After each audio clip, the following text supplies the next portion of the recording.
Hi, this is Geetanjali. आज की इस वीडियो में हम डिस्कस करेंगे जजमेंट राइटिंग। ये सिविल जजमेंट राइटिंग होगी जो कि एमपी जुडिशियल सर्विसेज में 2012 में पूछा गया क्वेश्चन है। क्वेश्चन के फैक्ट्स हैं, प्लेंटिफ है ए जिसने सूट फाइल किया है बी सी डी के अगेंस्ट, यानी कि बी सी डी डिफेंडेंट्स हैं। सूट फाइल किया गया है पोजेशन का। साथ ही जो प्लेंटिफ ने अपनी प्लीडिंग में स्टेट किया है वो ये है कि सूट लैंड सर्वे नंबर है 67/1, एरिया है 2.47 एकड़, जो कि सिचुएटेड है village Veerpura, tehsil and district Rajgarh MP में, जो कि ए को बिलोंग करता है क्योंकि ए इस लैंड का भूमि स्वामी है। बी जो कि डिफेंडेंट है वो रियल ब्रदर है इस प्लेंटिफ। 1998-99 में ए ने अपना जो ये सूट लैंड है जिस पे ये पूरा डिस्प्यूट है ये डिफेंडेंट को दिया था 1 साल के कल्टीवेशन के लिए। 99 में जब ए ने अपना पोजीशन वापस मांगा डिफेंडेंट बी से तो उसने मना कर दिया, और साथ ही बी ने एप्लीकेशन फाइल कर दी सेक्शन 190(110) की 0 ऑफ MPLRC की कि उसके नाम पे यानी बी के नाम पे म्यूटेशन चढ़ा दी जाए। इसी दौरान जो प्लेंटिफ है वो तहसीलदार के भी सामने अपीयर हुआ क्योंकि उनके सामने भी कोई प्रोसीडिंग चल रही थी, और लेटर स्टेज पे प्लेंटिफ ने अपने ऑब्जेक्शन भी फाइल किए, पर तहसीलदार की जो प्रोसीडिंग चल रही थी वहाँ से उसे पता चला कि ये सारी प्रोसीडिंग क्लोज हो चुकी है। प्लेंटिफ को बाद में पता चला जो सूट लैंड है ये भी तहसीलदार ने बी के फेवर में म्यूटेशन चढ़ा दी है।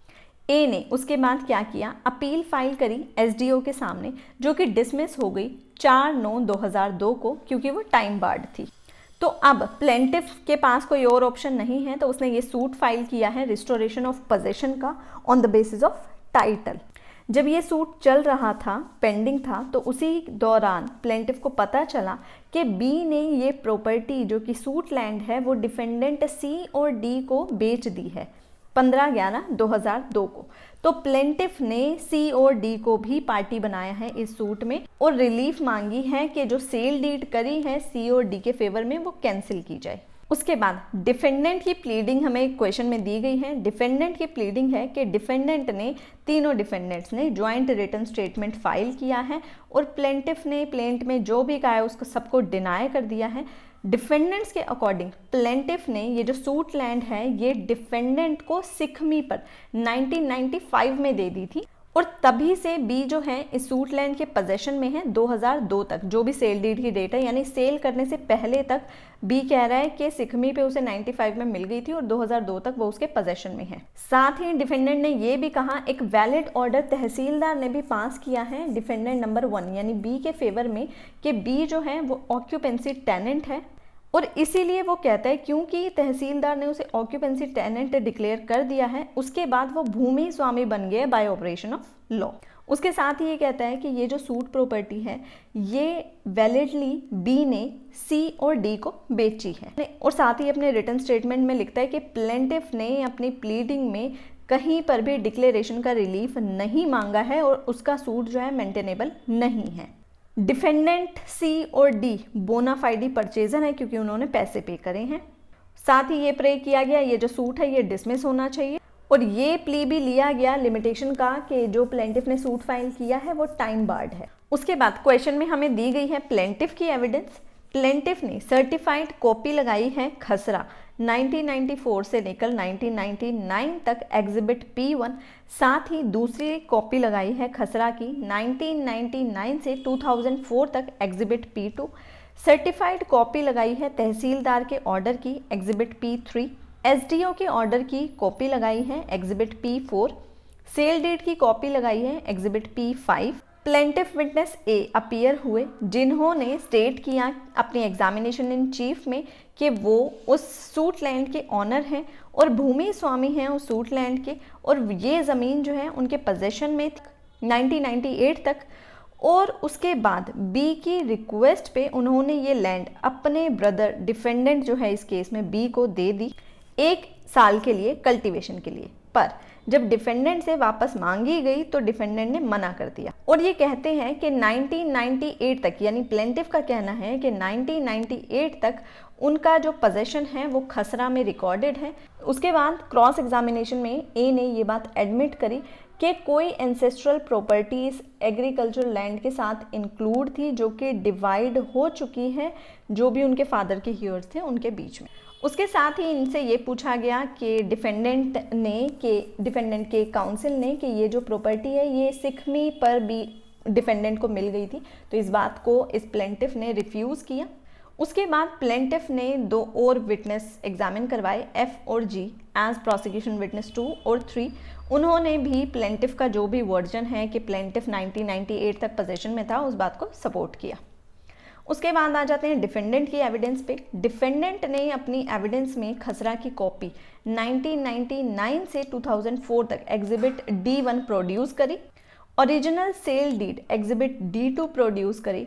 डिफेंडेंट ने सी को यानी जिसे बेची है ये property as defence witness 1 examine करवाया। उसने अपनी एग्जामिनेशन इन चीफ में कहा कि प्लेंटिफ ने ये सूट लैंड डिफेंडेंट बी को सिखमी पर 1995 में दे दी थी और तभी से ये जो डिफेंडेंट बी है इस सूट लैंड के पोजेशन में है और कल्टीवेट कर रहा है इस लैंड को। और साथ ही ये जो लैंड है सूट लैंड है ये बी के नाम पर ही इस पर म्यूटेशन चढ़ा हुआ है। और ये भी कहा कि इसने वैलिडली ही ये जो सूट लैंड है सी और डी को ट्रांसफर करी है। डिफेंडेंट सी और डी जो है वो बोनाफाइड परचेजर हैं और विटनेस इसने एग्जामिन करवाए, जे जो कि डिफेंस विटनेस 2 था और के डिफेंस विटनेस 3। उन्होंने डिफेंडेंट के जो वर्जन है जो भी कहा है सी ने आके उसे सपोर्ट किया और ये तीनों विटनेस ने क्रॉस एग्जामिनेशन में ये बात एडमिट करी सिखमी के रिगार्डिंग कोई भी ओरल या रिटन कॉन्ट्रैक्ट नहीं है। उसके बाद अब प्लेंटिफ की प्लीडिंग देख ली, डिफेंडेंट की देख ली, प्लेंटिफ के एविडेंस हो गए, डिफेंडेंट के एविडेंस हो गए। अब आर्ग्यूमेंट पे आते हैं। आर्ग्यूमेंट हमें क्वेश्चन में दी गई है। प्लेंटिफ ने अपनी आर्ग्यूमेंट में कहा कि डिफेंडेंट ने सिखमी को प्रूव नहीं किया है, डिफेंडेंट बी ने अपने आप को भी एग्जामिन नहीं करवाया, बल्कि सिखमी को प्रूव करने का जो बर्डन है वो डिफेंडेंट बी पर ही था। वो एक नेसेसरी विटनेस था पर उसने अपने आप को एग्जामिन नहीं करवाया है। साथ ही प्लेंटिफ ने अपनी आर्ग्यूमेंट में कहा कि ये जो सूट लैंड है ये रेवेन्यू रिकॉर्ड में प्लेंटिफ को भूमि स्वामी बताती हैं और प्लेंटिफ के पोजेशन में है 1998 तक और बोनाफाइड परचेजर का कोई क्वेश्चन रेज होता नहीं है। इसलिए जो सूट है प्लेंटिफ का यानी प्लेंटिफ अपनी आर्ग्यूमेंट में कह रहा है कि उसका जो सूट है वो डिक्री होना चाहिए। उसके बाद डिफेंडेंट अपनी आर्ग्यूमेंट में कहता है कि प्लेंटिफ ने ना तो टाइटल मांगा है और ना ही प्रूव किया है, इसलिए उसका सूट जो है मेंटेनेबल नहीं है। साथ ही डिफेंडेंट ने ये भी कहा कि प्लेंटिफ ने ये बात भी प्रूव नहीं करी है कि किन टर्म्स पे उसने ये सूट लैंड डिफेंडेंट बी को दी थी और कहता है कि जो सी और डी हैं वो बोनाफाइड परचेजर हैं क्योंकि उन्होंने पैसे पे करे हैं, इसलिए जो प्लेंटिफ का सूट है वो डिसमिस होना चाहिए। अब क्योंकि ये सिविल जजमेंट राइटिंग है तो सिविल जजमेंट में क्रिमिनल की तरह कोई चार्ज फ्रेम नहीं होगा, यहाँ फ्रेम होंगे इशू। पर जिस तरह से क्रिमिनल जजमेंट में हमने 2 बार फॉर्मेट बनाया था तो यहाँ 2 फॉर्मेट नहीं बनेंगे, सिंगल फॉर्मेट ही बनेगा। जैसे स्टार्ट किया जाएगा the court of capital letters में कोर्ट का नाम आएगा यानी जो भी सिविल जज होंगे उनका नाम आएगा अगर क्वेश्चन में दिया गया है, नहीं दिया गया तो ब्लैंक आएगा। उनकी डेजिग्नेशन सिविल जज 2nd क्लास, उसके बाद जो डिस्ट्रिक्ट और स्टेट है वो आ जाएगा। फिर सेंटर में लिखेंगे प्रिजाइडेड बाय, जो भी सिविल जज हैं उनका नाम आएगा। उसके बाद राइट हैंड साइड पर CIS number, civil suit number, date of institution. पता है तो लिख देंगे, नहीं पता है तो ब्लैंक। उसके बाद लेफ्ट हैंड साइड पर जो प्लेंटिफ हैं उसकी पूरी डिटेल्स आएगी। प्लेंटिफ का नाम, son of, age, residence of और ऑक्यूपेशन वर्सेस जितने भी डिफेंडेंट्स हैं सबकी पूरी डिटेल्स आएंगी। फर्स्ट डिफेंडेंट उनका नाम, फादर का नाम, एज, रेजिडेंस ऑफ ऑक्यूपेशन, उसके बाद सेकंड डिफेंडेंट की और फिर थर्ड डिफेंडेंट की। उसके बाद हम लिखेंगे कि दोनों की साइड से कौन से काउंसिल प्रेजेंट हो रहे हैं उनका नाम आएगा। नाम पता है तो लिख दिया जाएगा, नहीं पता तो ब्लैंक छोड़ दिया जाएगा। लिखेंगे कौन प्रेजेंट हो रहे हैं प्लेंटिफ की तरफ से और कौन आ रहे हैं डिफेंडेंट की तरफ से। उसके बाद सेंटर में लिखेंगे कैपिटल लेटर्स में जजमेंट, फिर लिखेंगे प्रोनाउंस्ड ऑन। यहाँ पे वो डेट आएगी जिस दिन आप एग्जाम में अपनी जजमेंट राइटिंग कर रहे होंगे।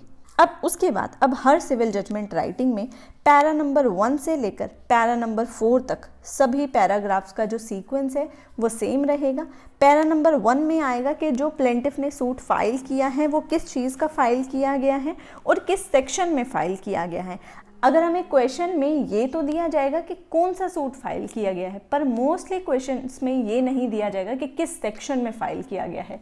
तो यहाँ पे ये चीज़ हमें स्पेसिफाई करनी होगी, जो कि हमें मार्क्स में एज देगी। पैरा नंबर 2 में जो भी एडमिटेड फैक्ट है, प्लेंटिफ ने कुछ कहा हो और डिफेंडेंट ने एडमिट किया हो, तो वो चीज़ लिखी जाएगी। नहीं एडमिट किया तो लिख देंगे कुछ एडमिट नहीं किया है। पैरा नंबर 3 में प्लेंटिफ की जो पूरी स्टोरी है वो आ जाएगी। पैरा नंबर 4 में डिफेंडेंट की पूरी स्टोरी आ जाएगी। उसके बाद पैरा नंबर 5 में इशू फ्रेम होंगे।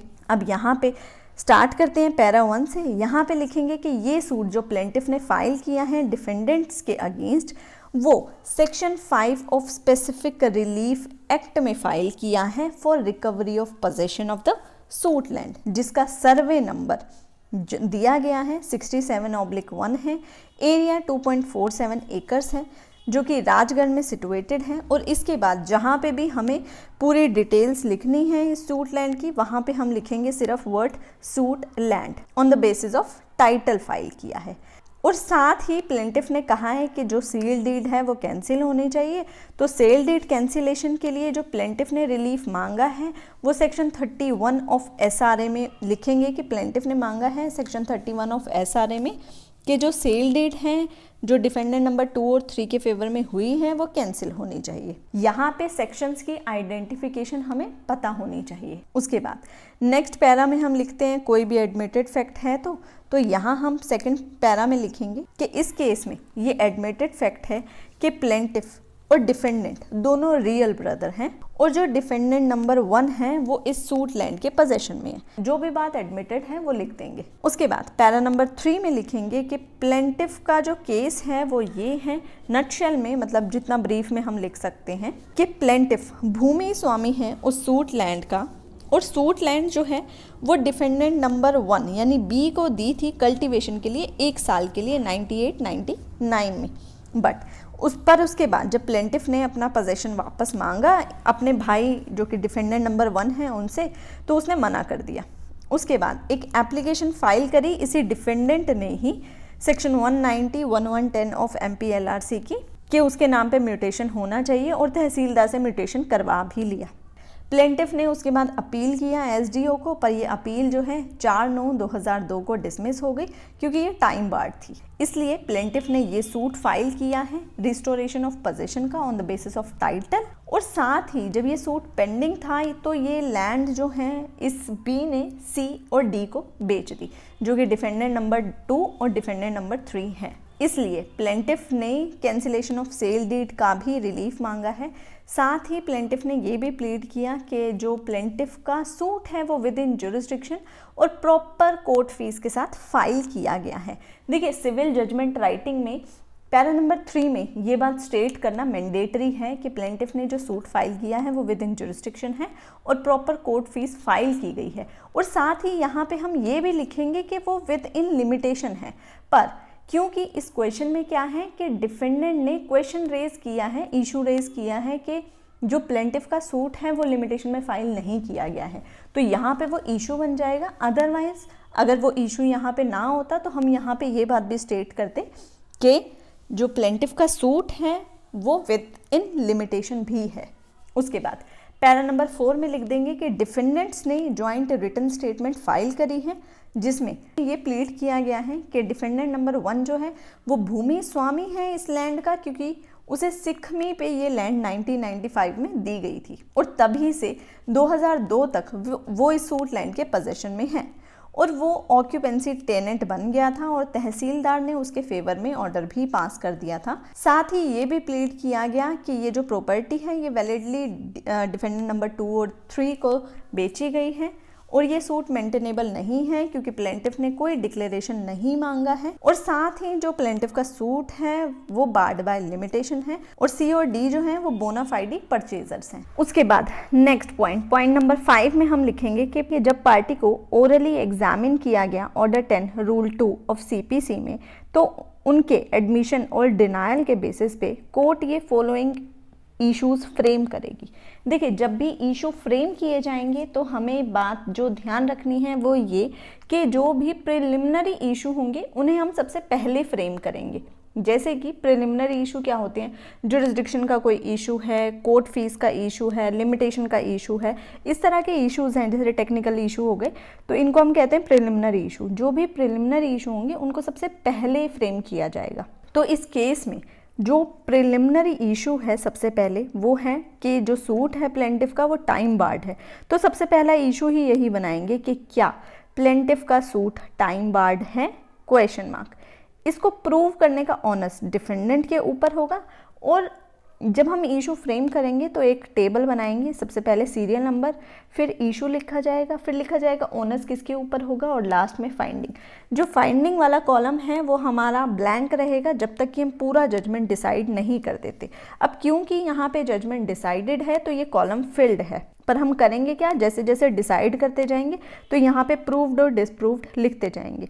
तो सबसे पहले फर्स्ट इशू फ्रेम कर लिया कि क्या प्लेंटिफ का सूट टाइम बार्ड है, क्वेश्चन मार्क, ओनस होगा डिफेंडेंट के ऊपर। उसके बाद जो नेक्स्ट इशू हमारा फ्रेम बनेगा, जिस जिस सीक्वेंस में डिफेंडेंट ने बातें डिनाई करी हैं, प्लेंटिफ ने कही हैं, वैसे ही हम इशू फ्रेम करते जाएंगे। तो यहाँ पे उसके बाद डिफेंडेंट ने कहा था कि प्लेंटिफ का सूट मेंटेनेबल नहीं है क्योंकि प्लेंटिफ ने डिक्लेरेशन मांगी ही नहीं है।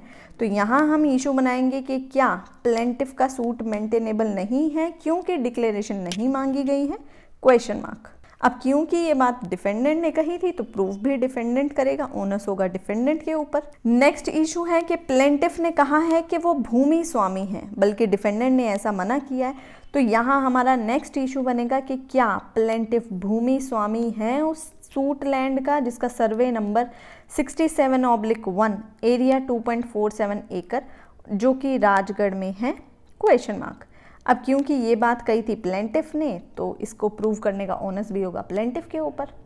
नेक्स्ट इशू हमारा बनेगा कि क्या प्लेंटिफ एंटाइटल है रिस्टोरेशन ऑफ प्रॉपर्टी के लिए on the basis of title, question mark. अब ये बात भी प्लेंटिफ ने कही है तो प्रूव भी प्लेंटिफ करेगा।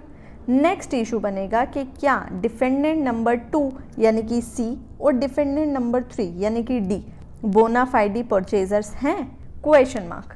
अब ये बोनाफाइडी परचेजर हैं या नहीं हैं, इन्हें ही प्रूव करना होगा। तो ओनस होगा डिफेंडेंट नंबर 2 और डिफेंडेंट नंबर 3 पर। नेक्स्ट इशू हमारा बनेगा कि क्या प्लेंटिफ एंटाइटल है जो भी सेल डीड हुई है सी और डी के फेवर में उसकी कैंसिलेशन के लिए, क्वेश्चन मार्क। अब क्योंकि प्लेंटिफ ने ये बात कही है कि सेल डीड कैंसिल होनी चाहिए तो ओनस भी प्लेंटिफ के ऊपर ही होगा। नेक्स्ट इशू हमारा बनेगा रिलीफ और कोस्ट का। रिलीफ और कोस्ट का इशू हर सिविल जजमेंट राइटिंग में एक मैंडेटरी इशू है जो कि सबसे एंड में फ्रेम किया जाएगा। अब स्टार्ट करते हैं जजमेंट राइटिंग। अब यहाँ क्या हमने जितने भी इश्यूज बनाए हैं या तो आप उन सबको एक साथ लेकर भी चल सकते हैं और चाहें तो एक एक इशू को अलग अलग भी डिसाइड कर सकते हैं। पर जब भी हम प्रिलिमिनरी इशू फ्रेम करेंगे तो उस इशू को हम अलग ही डिसाइड करेंगे। तो हमारे इस केस में जो हमारा इशू नंबर 1 है वो प्रिलिमिनरी इशू है, तो हम इशू नंबर 1 को अलग लेंगे और बाकी भी अलग लेना चाहें अलग भी ले सकते हैं, इकट्ठे लेना चाहें इकट्ठा भी ले सकते हैं। तो सबसे पहले सेंटर में लिखेंगे इशू नंबर 1 और पैरा नंबर 6 में लिखेंगे कि प्रिलिमिनरी ऑब्जेक्शन डिफेंडेंट ने रेज किया कि सूट जो है प्लेंटिफ का वो टाइम बार्ड है। तो ऑर्डर 14 रूल 2 सब रूल 1 ऑफ सीपीसी के अकॉर्डिंग जो भी प्रिलिमिनरी इशू होंगे वो सबसे पहले डिसाइड किए जाने चाहिए, क्योंकि इससे मेंटेनेबिलिटी ऑफ सूट डिसाइड होगा कि सूट मेंटेनेबल है भी या नहीं। प्लेंटिफ जो कि प्रोसिक्यूशन विटनेस 1 है वो डिपोज करता है कि उसने सूट लैंड डिफेंडेंट नंबर 1 को कल्टीवेशन के लिए 1 साल के लिए दी थी 98-99 में, और जब उसने 99 में वापस मांगी तो उसने मना कर दिया पोजेशन वापस देने से। उसके बाद डिफेंडेंट नंबर 2 जो कि डिफेंस विटनेस 1 अपीयर हुआ था, उसने कोर्ट में अपीयर होकर डिपोज किया कि जो सूट है वो बार्ड बाय लिमिटेशन है। अब डिसाइड करते हैं कि है या नहीं है। सबसे पहले बात लिख दी कि कब ये क्वेश्चन रेज हुआ। उसके बाद नेक्स्ट पैरा में हम लिखेंगे लिमिटेशन एक्ट के शेड्यूल में दिए गए आर्टिकल 65 के अकॉर्डिंग प्लेंटिफ को राइट है suit for restoration of property file करने का on the basis of title within 12 years from the date of possession of the defendant becomes adverse. यानी कि ये क्या कहना चाहते हैं कि आर्टिकल 65 ऑफ लिमिटेशन एक्ट में कहा गया है कि जब से डिफेंडेंट का एडवर्स पोजेशन स्टार्ट हुआ है तब से लेकर 12 साल में प्लेंटिफ के पास राइट है कि वो अपने पोजीशन को रिस्टोर करने के लिए सूट फाइल कर सकता है। तो हमारे इस केस में डिफेंडेंट ने पोजेशन वापस देने से मना किया है 1999 में, क्योंकि 1999 से पहले डिफेंडेंट उस प्रॉपर्टी के, उस सूट लैंड के पोजेशन में था। उस पोजेशन को हम परमिजिबल पोजेशन कहेंगे क्योंकि प्लेंटिफ से पूछ के रह रहा था। पर 1999 के बाद जब वापस मांगी और उसने मना कर दिया, तब से उसका एडवर्स पोजेशन स्टार्ट हुआ है। तो इसके अकॉर्डिंग प्रोसिक्यूशन विटनेस 1 यानी कि प्लेंटिफ का जो राइट है सूट फाइल करने का वो 2011 तक है, क्योंकि कोज ऑफ एक्शन अराइज हुआ है 1999 में और पीरियड ऑफ लिमिटेशन है 12 ईयर्स। इसलिए सूट क्योंकि फाइल किया गया है 15/11/2002 को, इसलिए वो लिमिटेशन पीरियड में है, बार्ड बाय लिमिटेशन नहीं है। इसलिए इशू नंबर 1 डिस्प्रूव्ड होता है। अब क्योंकि हमारा इशू नंबर 1 डिस्प्रूव्ड हुआ है, तो हम जाके फाइंडिंग्स वाले कॉलम में लिख देंगे इशू डिस्प्रूव्ड। उसके बाद हम डिसाइड करते हैं सेकंड इशू। सेकंड इशू हमारा था कि क्या प्लेंटिफ का सूट मेंटेनेबल है, क्योंकि उसने अपने प्लेंट में डिक्लेरेशन नहीं मांगी है। तो यहाँ इशू नंबर 2 को डिसाइड करते हुए हम लिखेंगे कि जो हमारा नेक्स्ट प्रिलिमिनरी ऑब्जेक्शन है जो कि डिफेंडेंट ने रेज किया है कि प्लेंटिफ का सूट मेंटेनेबल नहीं है क्योंकि उसने डिक्लेरेशन नहीं मांगी है। अब देखिए यहाँ इस सूट से ये बात बिल्कुल क्लियर होती है कि प्लेंटिफ ने सूट फाइल किया है section 5 of specific relief act का for restoration of property on the basis of title, और सेक्शन 5 ऑफ SRA में सूट इंस्टीट्यूट करने की रिक्वायरमेंट है कि प्लेंटिफ के पास पजेसरी टाइटल होना चाहिए, यानी कि या तो वो ओनर होना चाहिए या वो एंटाइटल होना चाहिए किसी और तरीके से उस सूट लैंड के पोजेशन के लिए। और plaintiff as prosecution witness 1 appear होता है और वो कहता है कि वो इस लैंड पे भूमि स्वामी है। ये रिलीफ जो डिक्लेरेशन का है ये कंडीशन प्रेसिडेंट नहीं है इस तरह के रिस्टोरेशन के सूट को फाइल करने के लिए। मतलब ऐसा ज़रूरी नहीं है कि अगर रिस्टोरेशन ऑफ इमूवेबल प्रॉपर्टी का सूट फाइल किया गया है तो डिक्लेरेशन मांगनी ही मांगनी है। साथ ही सुप्रीम कोर्ट ने अनाथाला सुधाकर वर्सेस पी बुच्ची रेड्डी 2000 सुप्रीम कोर्ट में ये बात हेल्ड करी कि जब प्लेंटिफ के टाइटल पे कोई डिस्प्यूट नहीं है पर वो उस प्रॉपर्टी के पोजेशन में नहीं है और जो उसने सूट फाइल किया है वो अपने पोजेशन के लिए किया है, तो इस केस में डिक्लेरेशन मांगने की ज़रूरत नहीं है। सूट फॉर डिक्लेरेशन तभी मांगा जाता है जब कोई डाउट हो टाइटल के ऊपर। इसलिए डिफेंडेंट की जो प्ली थी वो सक्सीड नहीं होती है, इसलिए इशू नंबर 2 भी डिसप्रूव होता है। और फिर जाकर हम आगे जो हमने कॉलम बनाया था वहाँ हम लिख देंगे डिसप्रूव्ड। उसके बाद अब इशू नंबर 2 डिसाइड कर लिया, अब आते हैं इशू नंबर 3 पे। इशू नंबर 3 है हमारा कि क्या प्लेंटिफ भूमि स्वामी है suit survey number 67/1 area 2.47 acres जो कि राजगढ़ में सिचुएटेड है उसका। तो यहाँ पे हम सेंटर में लिखेंगे इशू नंबर 3 और लिखेंगे section 102 of Indian evidence act के अकॉर्डिंग इस इशू को प्रूव करने का ओनस है प्लेंटिफ के ऊपर। तो मेन क्वेश्चन कोर्ट के सामने है कि क्या प्लेंटिफ भूमि स्वामी है इस सूट लैंड का। Plaintiff as prosecution witness 1 appear होता है और डिपोज करता है कि वो भूमि स्वामी है इस लैंड का और उसने इस लैंड का पोजेशन डिफेंडेंट नंबर 1 को 1 साल के लिए 1998 से 1999 के लिए दिया था और इससे पहले प्लेंटिफ के पास पोजेशन था 1998 तक। और वो विटनेस F और G को एज प्रोसिक्यूशन विटनेस 2 और प्रोसिक्यूशन विटनेस 3 प्रोड्यूस करता है, जो कि प्रोसिक्यूशन जो भी प्लेंटिफ का वर्जन है उसे सपोर्ट करते हैं। प्लेंटिफ सर्टिफाइड कॉपी ऑफ खसरा 94 से 99 तक का एग्जिबिट P1 प्रोड्यूस करता है। दूसरे खसरा की कॉपी 94 से 2004 तक एग्जिबिट P2 प्रोड्यूस करता है। ये डॉक्यूमेंट शो करते हैं कि प्लेंटिफ पोजेशन में था टिल 1998 यानी 1998 तक पोजेशन जो था इस प्रॉपर्टी का वो प्लेंटिफ के पास ही था। प्लेंटिफ फर्दर ये प्लीड करता है कि ये जो सूट लैंड है ये डिफेंडेंट के फेवर में म्यूटेटेड हो गई थी और उसने सर्टिफाइड कॉपी भी जो तहसीलदार का ऑर्डर था एग्जिबिट P3 उसे भी प्रोड्यूस किया और ये भी बोला कि उसने अपील करी थी SDO के सामने, वो डिसमिस हो गई थी और उसने SDO का जो ऑर्डर था एग्जिबिट P4 उसे भी प्रोड्यूस किया। इस प्लेंटिफ को जब क्रॉस एग्जामिनेशन किया गया तो इसने ये बात एडमिट करी कि कोई एंसेस्ट्रल प्रॉपर्टी भी इस एग्रीकल्चर लैंड के साथ जुड़ी हुई थी जो कि डिवाइड हुई थी उसके फादर की हियर में और उसने ये बात को रिफ्यूज़ किया कि उसने कोई भी लैंड डिफेंडेंट को सिखमी पर दी हो। उसके बाद defendant number 2 as defence witness 1 produce हुआ। उसने कहा कि 1995 में ये लैंड डिफेंडेंट नंबर 1 को सिखमी पर दे दी गई थी और तभी से ये उसके पोजेशन में है और ये म्यूटेशन भी इसी के फेवर में है और ये इसलिए इस लैंड का ओनर होता है। विटनेस प्रोड्यूस किया गया, खसरा कॉपी लेकर आया 99 से 2004 तक एग्जिबिट D1 और विटनेस आए जे एज डिफेंस विटनेस 2 और के आए डिफेंस विटनेस 3, जिन्होंने आकर डिफेंडेंट नंबर 1 ने जो भी कहा उसे सपोर्ट किया। और ये तीनों विटनेस ने अपने क्रॉस एग्जामिनेशन में इस बात को एडमिट किया कि कोई रिटन या ओरल कॉन्ट्रैक्ट नहीं है इस सिखमी को लेकर। ये फैक्ट रेलेवेंट होगा इंडियन एविडेंस एक्ट के सेक्शन 11 में, क्योंकि ये हाईली इम्प्रोबेबल है कि सूटलैंड सिखमी पर दी गई है तो कोई चीज़ तो रिटन या ओरल होनी चाहिए थी, पर ऐसा कुछ नहीं था। तो ये फैक्ट जो हुआ रेलेवेंट हो जाएगा section 11 of Indian evidence act में। देखिए, जब भी किसी इशू को डिसाइड किया जाएगा तो पहले प्लेंटिफ ने क्या कहा लिख देंगे, फिर डिफेंडेंट ने क्या कहा वो लिख देंगे। उसके बाद नेक्स्ट पैरा में आप अपना जुडिशियल माइंड अप्लाई करते हुए डिसाइड करोगे कि आपको दोनों का वर्जन सुनते हुए इशू नंबर 3 पे क्या डिसाइड करना है। उसके बाद नेक्स्ट पैरा में हम लिखेंगे कि जो भी मैटर ऑन रिकॉर्ड आया है उसे देखते हुए कोर्ट को लगता है कि पोजेशन है जो सूट लैंड का वो D1 के पास है, यानी कि वो जो उसका ब्रदर है B उसके पास है। तो प्रोसिक्यूशन विटनेस 1 पे बर्डन है कि वो प्रूव करे कि वो अपनी इस प्रॉपर्टी का ओनर है as per section 110 of the Indian evidence act. क्योंकि क्या 110 of the Indian evidence act में क्या है कि जिसके पास पोजीशन है कोर्ट उसी के फेवर में टिल्ट होएगी। तो यहाँ पे अब अगर प्लेंटिफ को ये प्रूव करना है कि उसका ये ओनरशिप है उसके पास, तो वो उस चीज़ को प्रूव करे।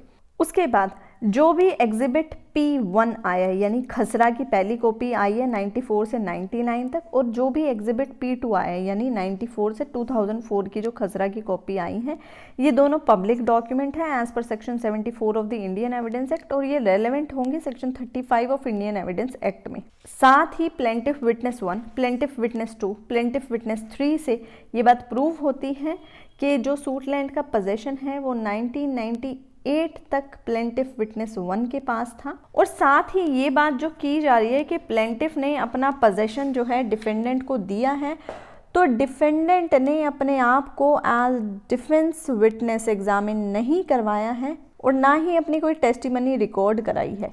इसलिए section 114 of Indian evidence act के according court adverse inference draw करती है डिफेंडेंट्स के अगेंस्ट। उसके बाद नेक्स्ट पैरा में लिखेंगे कि जब प्लेंटिफ विटनेस को क्रॉस एग्जामिनेशन किया गया तो उसने रिफ्यूज़ किया, उसने ये लैंड जो है डिफेंडेंट को सिखमी पर दी है और वो अनरिबटेड रहता है जब उसे क्रॉस एग्जामिनेशन किया जाता है, और कोई ओरल या डॉक्यूमेंट्री एविडेंस प्रोड्यूस नहीं किया गया है डिफेंडेंट द्वारा ये प्रूव करने के लिए कि लैंड उसे सिखमी पर दी गई है। साथ ही जो डिफेंडेंट विटनेस 1 की स्टेटमेंट है उनमें कॉन्ट्राडिक्शन है, उसने कोर्ट के सामने आकर कुछ और बात कही है और अपनी प्लीडिंग्स में कुछ और बात लिखी है इस सिखमी को लेकर। प्लीडिंग में डिफेंडेंट लिखता है कि 1995 को उसे सिखमी पर दी गई थी, पर जब वो कोर्ट में आता है तो वो कहता है कि 1996 में दी गई थी।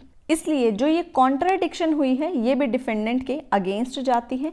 साथ ही डिफेंस की साइड से डिफेंडेंट नंबर 2 सामने आए हैं अपनी टेस्टिमनी रिकॉर्ड करने के लिए। साथ ही डिफेंस ने खसरा रिकॉर्ड जो प्रोड्यूस किया है कोर्ट के सामने वो 1999 से 2004 तक किया है। साथ ही ऐसा कोई डॉक्यूमेंट इन्होंने कोर्ट की फाइल पर प्रोड्यूस नहीं किया है जो ये बात प्रूव कर सके कि 1995 और 1996 में डिफेंडेंट नंबर 1 का पोजेशन था। साथ ही जब इन्हें क्रॉस एग्जामिनेशन किया गया तो डिफेंस के जितने भी विटनेसेस थे इन्होंने सबने एडमिट किया है कि कोई ओरल या रिटन कॉन्ट्रैक्ट सिखमी को लेकर नहीं किया गया था। उसके बाद नेक्स्ट पैरा में हम लिखेंगे प्लेंटिफ विटनेस 1 ने एडमिशन किया है अपनी क्रॉस एग्जामिनेशन में कि कोई एंसेस्ट्रल प्रॉपर्टी एग्रीकल्चरल लैंड को लेकर डिवाइड की गई थी फादर के जो ईयर्स थे उनके बीच में। पर ये जो भी बात पूछी गई है क्रॉस एग्जामिनेशन में ये डिफेंडेंट को किसी भी तरह से कोई मदद नहीं कर रही है और ना ही इससे डिफेंडेंट की कोई ओनरशिप शो होती है।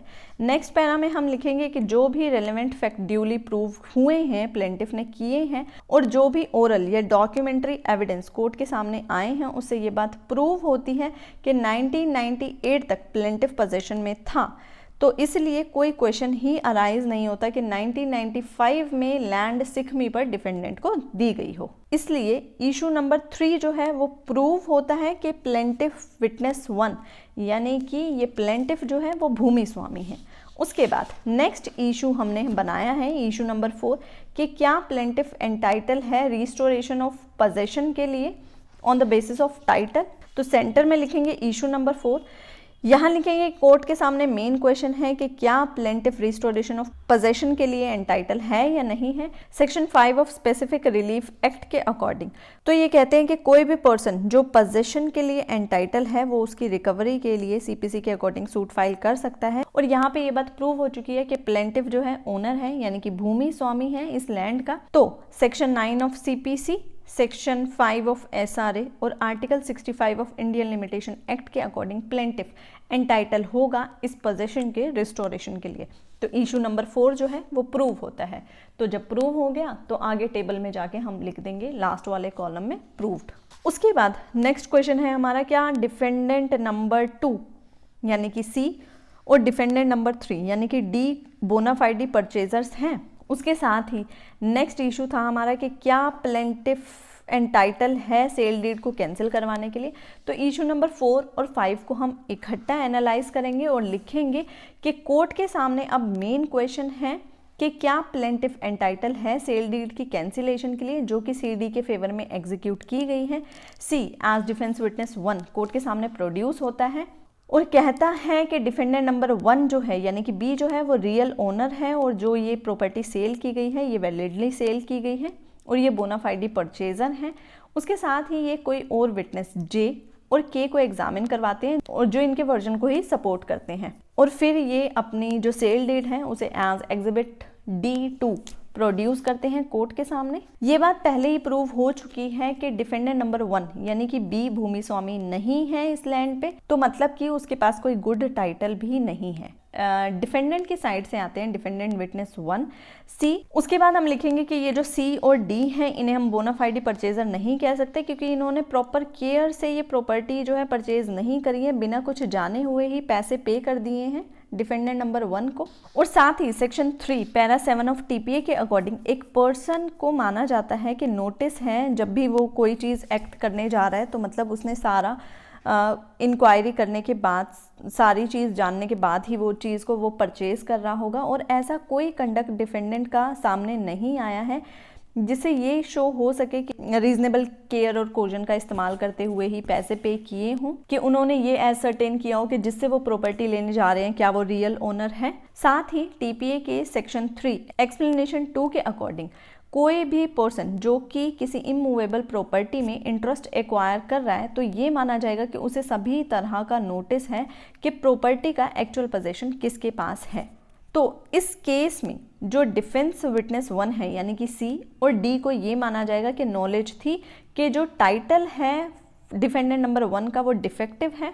साथ ही जो डिफेंडेंट नंबर 3 है यानी कि डी, उन्होंने अपने आप को एग्जामिन नहीं करवाया है इस इशू को प्रूव करने के लिए क्योंकि उन्होंने अपनी ऐसी कोई टेस्टिमनी रिकॉर्ड नहीं करवाई है इस बात को प्रूव करने के लिए। तो as per section 9 of Indian evidence act ये सपोर्ट करता है इस इन्फ्रेंस को कि ये बोनाफाइडी परचेजर नहीं है। और section 114 of Indian evidence act के अकॉर्डिंग कोर्ट एक एडवर्स इन्फ्रेंस ड्रॉ कर सकती है इन डिफेंडेंट्स के अगेंस्ट। तो इन सभी चीज़ों को ध्यान में रखते हुए ये बात क्लियर होती है कि ये जो डिफेंडेंट्स हैं ये बोनाफाइडी परचेजर नहीं है।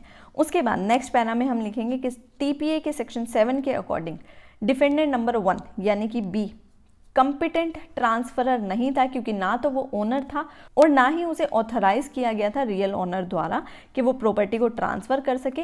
इसलिए जो मैक्सिम है नेमो दैट क्वा नोन हैबिट, जिसका मतलब है no one can transfer a better title than he himself haves, मतलब कि एक पर्सन के पास अगर खुद से ही बेटर टाइटल नहीं है तो वो बेटर टाइटल ट्रांसफर भी नहीं कर सकता। इसलिए सीडी के पास जो टाइटल है वो डिफेक्टिव टाइटल है, इसलिए इशू नंबर 5 जो है वो डिसप्रूव होता है। उसके साथ ही सेक्शन 31 ऑफ एसआरए के अकॉर्डिंग अगर कोई रिटन इंस्ट्रूमेंट वॉइड या वॉइडेबल है किसी पर्सन के अगेंस्ट और ये एप्रीहेंशन है कि इससे सीरियस इंजरी हो सकती है उस पर्सन को, तो उस इंस्ट्रूमेंट को ऐसे ही नहीं रखा जाएगा। इसलिए ये जो इंस्ट्रूमेंट है वो कैंसिल किया जाता है। इसलिए ये जो इंस्ट्रूमेंट है ये कैंसिल होना चाहिए। तो जो भी कोर्ट के सामने फैक्ट्स आए हैं उसके अकॉर्डिंग ये जो सेल डीड है एग्जिबिट D2 ये वॉइड है प्लेंटिफ विटनेस 1 के अगेंस्ट, क्योंकि प्लेंटिफ विटनेस 1 जो है भूमि स्वामी है और जो डिफेंडेंट नंबर 1 है उसके पास कोई अथॉरिटी नहीं थी इस प्रॉपर्टी को बेचने की। इसलिए सेक्शन 31 ऑफ SRA के अकॉर्डिंग जो प्लेंटिफ विटनेस 1 है वो एंटाइटल है कि ये सेल डीड कैंसिल होने चाहिए। तो as per section 31 sub section 2 ये जो सेल डीड कैंसिल की गई है रजिस्ट्रार ऑफिस के पास भेजी जाएगी ताकि वो अपने रिकॉर्ड में इसे लगा सके। इसलिए इशू नंबर 6 भी प्रूव होता है। उसके बाद नेक्स्ट इशू था हमारा रिलीफ और कोस्ट का। तो हम इस पैरा में लिखेंगे कि जो भी इश्यूज डिसाइड किए हैं उनको देखते हुए कोर्ट का ये व्यू है कि प्लेंटिफ ने अपना जो केस है वो प्रूव किया है और प्लेंटिफ एंटाइटल है decree of restoration of possession के लिए और कैंसिलेशन ऑफ सेल डीड के लिए, और कोर्ट ये फॉलोइंग रिलीफ ग्रांट करती है। सबसे पहला तो डिफेंडेंट नंबर 1 को डायरेक्ट किया जाता है कि वो रिस्टोर करें पोजेशन प्लेंटिफ को 15 दिन के अंदर, डिक्री पास होने के 15 दिन के अंदर। नेक्स्ट जो सेल डीड है वो कैंसिल की जाती है और डिफेंडेंट नंबर 2 और 3 को ये डायरेक्ट किया जाता है कि वो प्लेंटिफ का जो राइट है उसको इंटरफेयर ना करें। उसके बाद नेक्स्ट रिलीफ है कि डिफेंडेंट अपनी कॉस्ट तो बियर करेगा ही, प्लेंटिफ की कॉस्ट भी बियर करेगा। उसके बाद नेक्स्ट है कि जो भी सर्टिफाइड एडवोकेट की फीस है वो कॉस्ट ऑफ सूट में इंक्लूड होगी। फिर आप राइट हैंड साइड पे साइन कर देंगे, साइन सिविल जज 2nd क्लास। फिर आप लिखेंगे decree to be drawn accordingly, space छोड़कर लिखेंगे कि जजमेंट डेटेड, साइन और प्रोनाउंस किया गया है ओपन कोर्ट में। थोड़ा सा स्पेस छोड़ेंगे और दोबारा से साइन करेंगे सिविल जज 2nd क्लास, डिस्ट्रिक्ट और स्टेट।